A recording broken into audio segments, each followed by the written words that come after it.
করে ভেবে দেখলো কথাটা মন্দ নয়, যুক্তি আছে। নারদ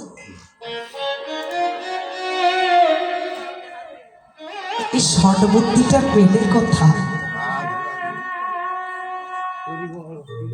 উপায়টা পেলে কি করে? সামনে গিয়ে দাঁড়ালেন রাধারানী। মাধব আমি দিয়েছি, যখনই বলেছে আমি দিয়েছি, প্রভু আমার সিংহাস করে পরিত্যাগ করে রাধারানীর দুটা চরণ জড়াইয়ে ধরে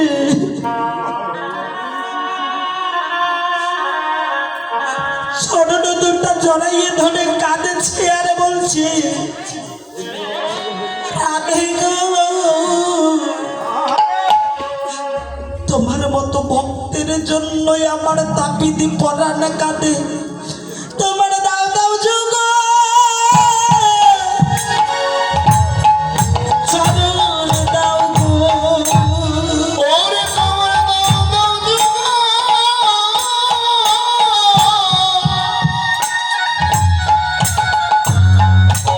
ও চরণ দাও।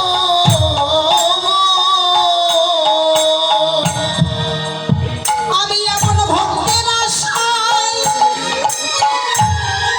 আমি বসে আছি, তোমার দাদা যুগল চরণ দাও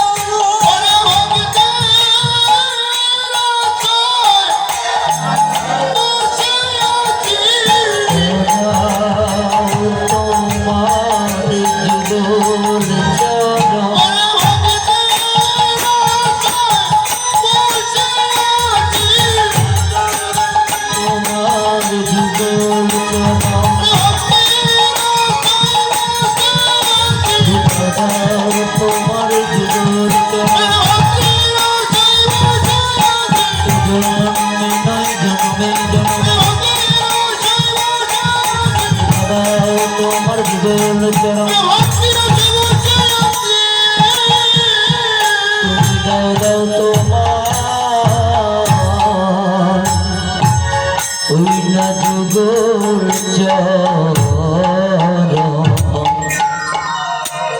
তাকিয়ে দেখুন, যারা গুরু নিন্দা করে সামান্য ভুলের জন্য 84 লক্ষ জনই আবার ভ্রমণ করতে হবে। জীবনে কত নিন্দা করেছি।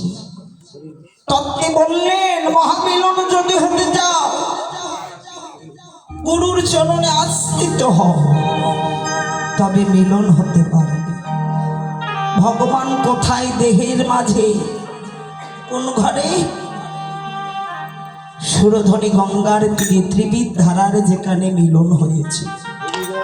3টা ধারা, গঙ্গা, যমুনা, সরস্বতী। দেহ ঘরে তোমার ইরা, পিঙ্গলা, শ্বশুরমা নারী। ইরা হলো গঙ্গা, পিঙ্গলা যমুনা, শ্বশুরমা হলো সরস্বতী নারী। তাহলে 3 নারীতে খেলা হয়। সেখানে একবার ডুব দাও, গোবিন্দ চরণ পাওয়া যায়। 3 নারীতে খেলা হয়, ওখানে ডুব দাও, গোবিন্দ চরণ পাওয়া। সে 3 নারী খেলা করছে কোথায়? মহাজন পড়লেন দ্বিদল পদ্মের মাঝখানে। মহাজন বললেন, তাহলে দ্বিদল পদ্মের মাঝখান ঠিক এই জায়গাটা। ভগবান আমার এই জায়গায় নিত্য খেলা করে। জানে কে? শিব জানে, কিন্তু জীব জানে। জীব জানে কারণ জীব হলো ঘুমন্ত। ঘুমন্ত জীব জানে না, তাহলে চৈতন্য জীব জানে। সেখানে মহামিলন করিয়ে দাও। কি করে? গুরুদেব যে নামটা দিয়েছে, এই নামটা এক মনে এক চিত্তে 2টি চক্ষু বন্ধ করো। বন্ধ করে 3 নারীতে খেলা করো। ইরা, পিঙ্গলা, শ্বশুরমা নারী। মহাজন বললেন তিন নারীতে খেলা করছে। দেখুন আমরা সবাই কিন্তু নাম জপ করি না, গুরুমন্ত্র জপ করি না, কিন্তু মনটা চঞ্চলেই থাকে, নিবিষ্ট হয় না। কারণটা কি জানে? নিবিষ্ট হয় না, তত্ত্ব বললেই। চঞ্চল চিত্তকে একমাত্র বাধ্য করা যায়, অর্থাৎ দেখবেন ঘোড়া যখন ছোটে তাকে লাগাম দিতে হয়। ঘোড়া যখন অত্যন্ত ছোটে তার মুখে একটা লাগাম আছে না, লাগামটা যখনই টানবেন তখনই ঘোড়া দাঁড়িয়ে যাবে। দেহটা একটা ঘোড়ার সঙ্গে তুলনা করছে। আরে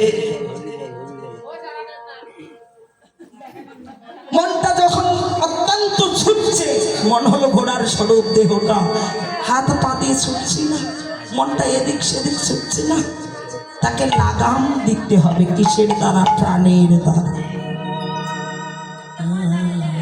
এই প্রাণের দ্বারা ইরা, পিঙ্গলা, সুষমা নারী, এই নারী তিনটা দিয়ে তাকে লাগাম টানতে হবে। কি করে লাগামটা টানবো? মনটা স্থির কর্মটাই কি করে? যতক্ষণ ব্যক্তি প্রাণের কর্ম জানবে না ততক্ষণ পর্যন্ত ব্যক্তি হৃদয় চিত্ত শীতল হবে না। প্রাণের কর্ম যতক্ষণ জানিবে না ততক্ষণ পর্যন্ত ব্যক্তি হৃদয় শীতল হবে না। তাহলে নিবিষ্ট করতে হবে মনটা ঠিক এই জায়গায়। এই জায়গা থেকে দ্বিদল পদ্ম থেকে আজ্ঞা চক্র হে জি, মনটা তোমার এই জায়গায় যেতে হবে। এই জায়গা থেকে যখন উঠে যাবে, এটা হলো নিরালম্ব পুরী, এই জায়গায় ভগবান আছে। তো নিরালম্ব পুরীতে যদি কোনোদিন তোমার মিলন হয়, ধ্রুব সত্য, তোমার জন্ম হবে না, তোমার মৃত্যু হবে না, তুমি ভগবানের চরণ সেবা আজীবন।